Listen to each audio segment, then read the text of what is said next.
keep the secret if you want to, but I'ma find out. Ooh, I'ma find out. I done been a lot of shit, but I ain't a fool. I'm heated right now. I need to wind out. A perfect, happy family time. This is what John pictured for himself when his son was born. Instead, he rarely sees his child. His former partner repeatedly ignores court orders and prevents access. Hello, and welcome to Words from the Greats podcast. Today, I'm going to be jumping in to dads and custody battles. So first, I'm going to go into my story. My story, as you know, I've won custody 4 and a bit years ago. It weren't an easy battle. It was a very long battle. My son's 7 years old now, so it was about a 2.5 year battle because it weren't long after he was born we started it. So really, to get into it, it's just started off as every relationship does. You're in a relationship, it goes tits up. And yeah, I was prevented from seeing my son initially, so I decided I was going to do what any dad who wanted to see his kid and be a part of his life would, and I took it to court. Thankfully I had the help of my dad at the time, because without him, he won custody of me when I was a kid, which is a bit of a coincidence, but I ended up going to court trying to get contact. I had a court order that gave me initially contact, I believe it was every other weekend, something like just the standard that dads normally get. It went alright. Why we was in court, I'm sure I've heard this, a lot of dads have had the same story, and why you're in court, everything's alright. It's when you leave court that there's no judges around, there's no professionals around, that they seem to just slip back into their old habits and go, you're not allowed to start using a kid as a weapon again, basically, and say you're not allowed to have your weekend. So I had to then take it back to court, tell them what was going on, the usual that dads get. I got the false allegations chucked against me, he's this, he's that. Not much you can do about it except for say they're not true, but at the time the court have to act on them, so I was stopped seeing my son. I'm not going to go into all the animosity that went on, because that's irrelevant, that's nothing to do with it, it's just how the court system deals with things. So as a dad, you're kind of on the back foot to start with, because I don't know why. Or if I could answer why, I'm sure they've have sorted that issue out. So, but as a dad, you are on the back foot to start with, and I feel, from my experience, I went in there first, guns blazing, attacking more her than pointing out what weren't good for my son at the time. Which, at the end, that's what the courts care about. You know, what is the best thing for the children? What's going to keep them safe and keep them stable? Which is obviously what is the most important thing. But I thought to be able to show that I was the best was to show that she wasn't the best and where she was failing. But I think that's where a lot of fathers mess up at the start. You start attacking the opposite side, and you think that is good enough to win. It's not. That's nowhere near good enough to win. That's just pointing out why they're not good enough. You need to highlight why you are good enough. You know, I didn't know this until I got solicitors on board. Like, luckily, well, say luckily, but I was a victim of domestic violence from that relationship as well. So I managed to get legal aid in court. Not many dads get that at all. I know that. But so my solicitors basically explained to me where I was going wrong is attacking, saying what she weren't doing right and what she was doing wrong, when what I needed to be doing was pointing out why I'm right, why I'm the right one to look after my son, and why I'm capable, how I'm the best capable one. And once I realised that, it was a big game changer, because when you go in there, she's this, she's that, and she's going, he's this, he's that. The judge just I've heard it countless times, and you just end up slamming your head against the wall. You're thinking it's not, but the judge will tell you it's tit for tat. I don't want to hear your tit for tat arguments. Now, whether you think it's like such a big point, the judge don't care. He wants to know the child. How has the child been affected? How are the children gonna be affected? Are the children safe? With me, like, as a dad, I feel you've not just got to prove, because yeah, you've got to prove that you're capable, but you've not just got to prove you're capable, you've got, like, the back foot is you've got to prove that the mother is incapable. Because if you can't prove the mother's incapable, they won't even look into why you are capable. I never wanted custody back then. Now I've got it on, I'd never give it up in a million years, but back then I never wanted custody.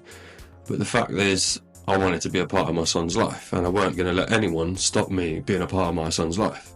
No father should let that happen. No mother should let that happen either.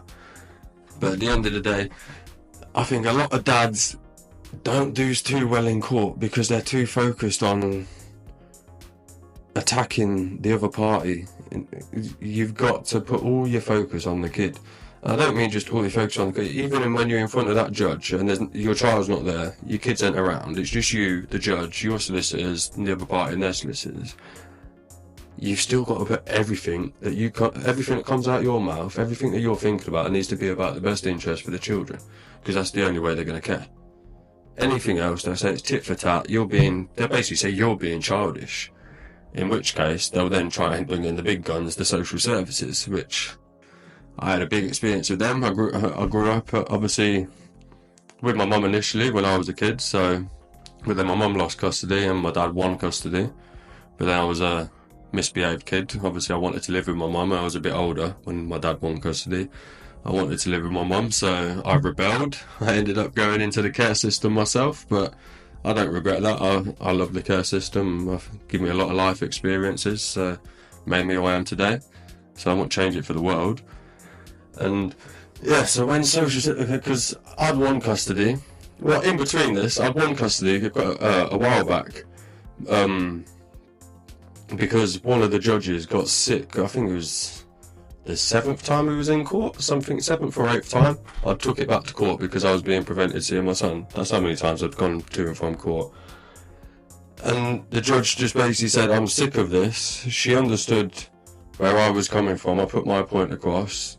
She'd already warned the other party, if you keep coming back, it's going to go the other way and the father will get custody. Clearly, they didn't take heed to that warning, because we ended up coming back and the judge ended up giving me custody. It was, I believe, it was just before Christmas. Just before Christmas, I ended up winning custody. I was really happy with that. I was meant to have Christmas with my son, and when he was meant to come back, but then we'd got put in front of another.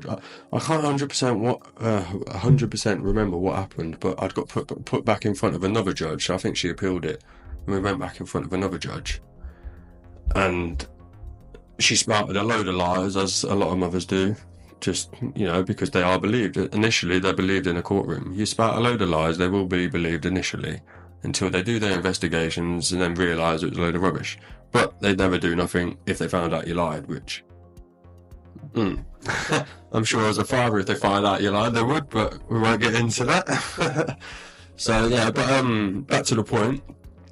I ended up, so I won custody, and just before Christmas, we got put in front of another judge. So, as I was meant to get custody, basically, and this one turned around and said, I don't understand why this judge gave custody to you. And I'm there, it's like trying to plead my case. Well, I've been prevented contact so many times. She was warned, she didn't listen, so the judge he didn't like it, so he'd reverted the whole contact. Basically said just before Christmas he had to go back to his mum's, and I knew that meant I weren't going to see my son over Christmas. So, a bit irrational. I told the judge, in not so kind words, I told the judge to go away, and he didn't know what he was doing with his job. And I walked out of the room with a hands gesture. I ended up taking my son, because I had my son at this point. I just had him. I believed I had custody. I ended up taking my son, and I said, good luck finding him. My plan was, I'm having Christmas with my son before anything happens, and that we was going to have a good Christmas no matter what. So we ended up basically doing a runner with my son, technically kidnapping my own boy. I ended up technically kidnapping my own boy with my girlfriend at the time, which we didn't know was also pregnant. So me and my girlfriend, who was pregnant, ended up doing a kidnap. So yeah, we weren't kidnapped. We went to see family. Went to saw my mum, saw my family. So spent a few nights in a few different hotels and then came back before the police caught us. So went back to the police station, handed them over. They basically said the judge understood why I did what I did. The judge didn't want to take it any further, so I had to apologise and I got a slap on the wrist for it. But that kind of opened the gates to them believing me and looking into things a bit more. I'm not saying every dad should do it at all, not at all.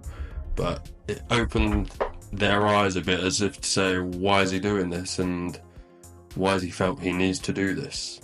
Yeah, I wanted a Christmas with my son. That's why I felt I needed to do it.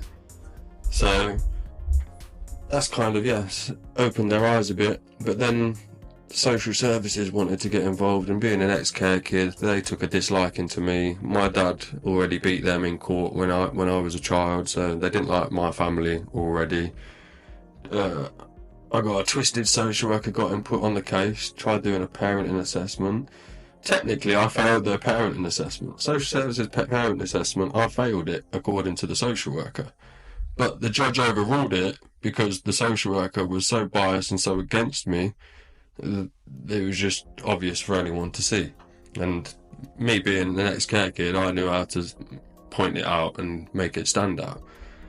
So they temporarily, because social services tried taking custody off me. Obviously, once they realised the mum weren't having a chance, they then thought they'd come at me and try and take him into care or go out for adoption. I wasn't going to let none of that happen. He did go into foster care temporarily before I got a say in front of a judge. So they went for an emergency court case where they felt it was necessary while he was with his mum. And he weren't with me at this time on a contact. He was with his mum on a contact. And yeah, so they basically took him into foster care then, and it wouldn't have happened if he was with me, but but yeah, so the social worker honestly started getting cocky with me, saying, we'll deal with it in court. Basically saying I didn't know what I was doing, I ain't got a leg to stand on. And this is the thing, if social services get involved and you're an ex-care kid, they will judge you based on your past as a 13, 14, 15, 16-year-old. It don't matter if you're 27, 28, 29, it don't matter if you're 52. I'm sure they'll come at you and judge you based on what you was like when you was 13, 14, 15 under their care. Which, most care kids are misbehaved, naughty sods, but there's reason for that. But I ended up proving them wrong in court anyway, so I proved her very biased. I proved her a liar. She lied several times in court. She tried manipulating my partner again at the time against me to try and help her in court, which got brought up in court as well. So social services, they're as good as Kafkas, and if you know Kafkas, then I don't need to say any more. But if you don't know Kafkas, then Kafkas are some people who never have anything to do with families or children ever, until last minute when social services are called in. They're basically, if you ask me, is an off-wing of social services where they're a little group of people who speak to the social worker associated with your case and basically team up and just back everything up that each other say. So it's to make the professional social worker sound better. That's all Kafkas is. There's social services backing. They're meant to be there for the best interest of the kid. Because I remember when I was a kid, and they were a lot different. They were an advocate for me. And they were a hell of a lot different when I was a kid than what they are as an adult, and I went through the system, because they didn't care about my son. It was fair enough, there was COVID going on at the time and that, but they didn't care about my son. They didn't speak to him properly. They were literally just backing up everything the social worker said. I think they had one meeting with me, one meeting virtual with my kid, and there was nothing they could do, but they backed up to the end of the earth everything social services said. So Kafkas, Aaron Lambo, mate, you've got it right.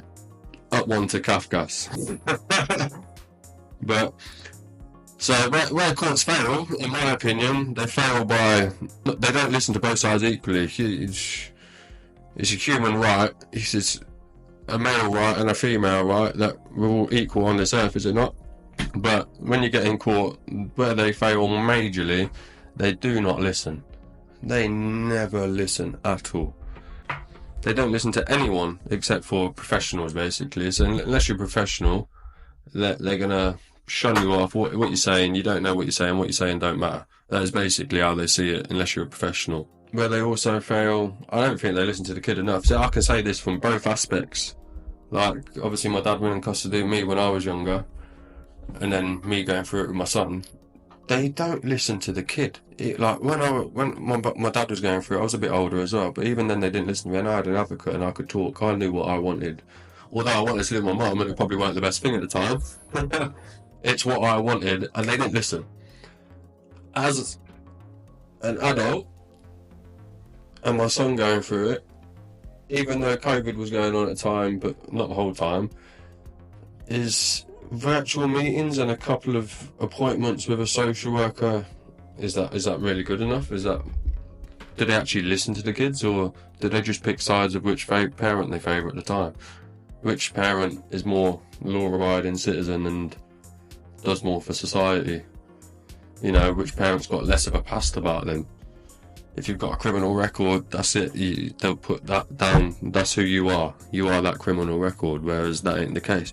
No, clearly it ain't the case, because I managed to fight the system. I beat the system twice, I'd say now. So I won custody initially, and then social services tried taking custody off me, and ended up beating them out the door as well, getting them off my back, and the judge basically ordering them to go away and leave me alone, because they were biased and clearly just out to get me.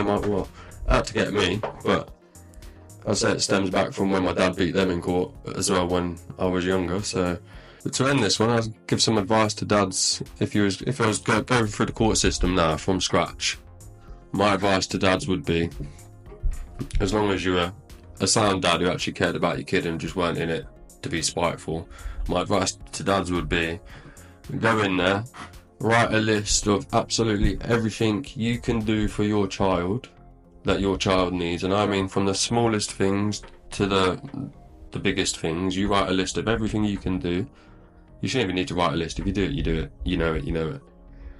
But write a list. When you get in front of a judge, it's a bit different. So write the list of everything you're going to do. Do not attack the other party. No, don't attack the other party, their family, you know, whether they need attacking or not. Don't attack them directly.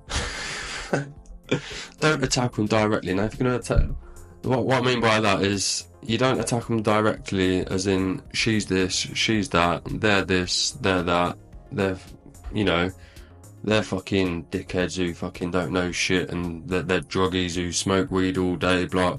That's not how you go attacking them. You go in there and you say, they're like they were smoking weed all day around the children, blah, and all this stuff, and the kids never went to sleep, the kids never went to bed at a bedtime. You'd say, basically, I know, and I'm aware, and I have witnessed that they smoke that shit, that cannabis or drugs is smoked around the children in that house. Also, I'm aware that the children does not have a bedtime, does not have a set routine, and that is detrimental to his or hers health, because and you'd lay out why that is bad for the kids. So this is how you do it, yeah? So you'd lay down each point, but you're not attacking the person that, they're druggies, they smoke weed, because the judge is going to say stop point scoring.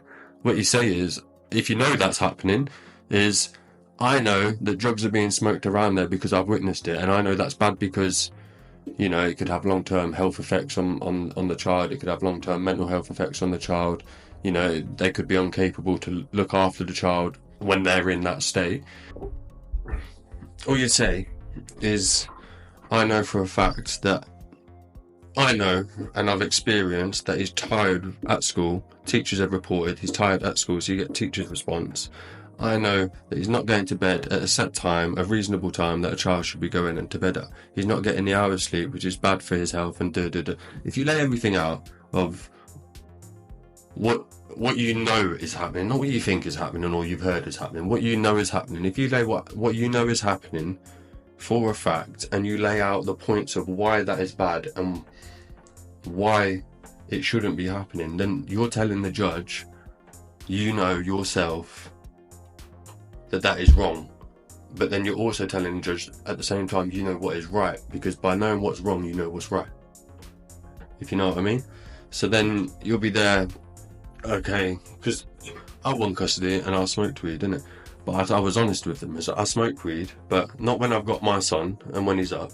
Is that, but I'll have a joint. It never used to put me out of it like that.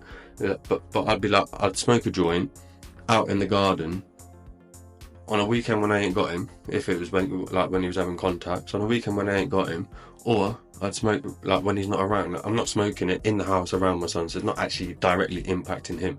I'm not doing it when he's awake, so he's not seeing me stoned, and I'm not too lazy to do anything for him. You know, so these are the things. Whereas you're laying out, so there straight away, being honest, is showing the judge, okay, I'm not perfect. You ain't got to be perfect to win custody.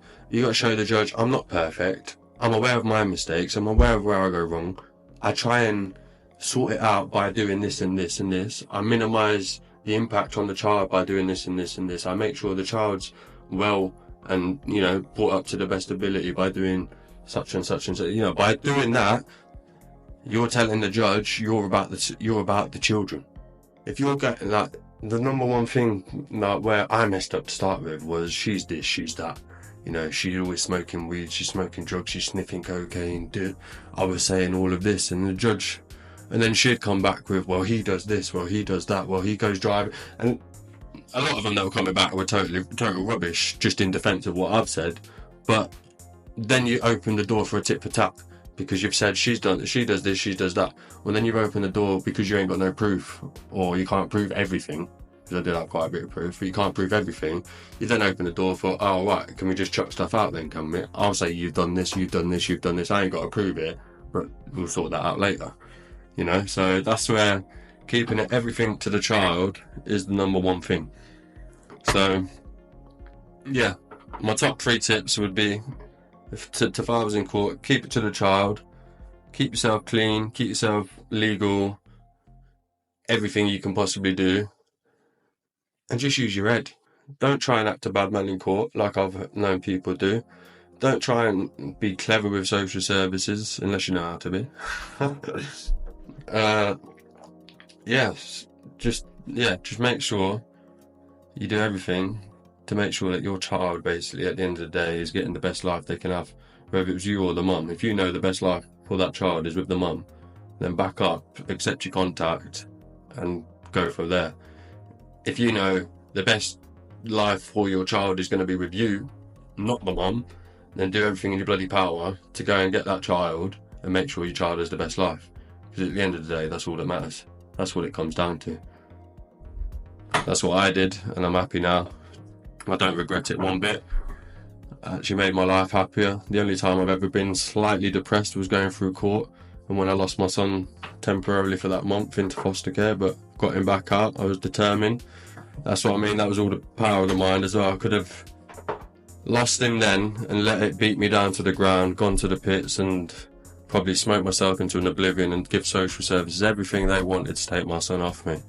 But instead, I used the power of my mind, smashed it all out the window, knew damn well I was going to win my son back, and no one was taking him because my son belonged with me. I'm going to give him the best life. At the end of the day, once you've got a mentality like that, no one's going to beat you.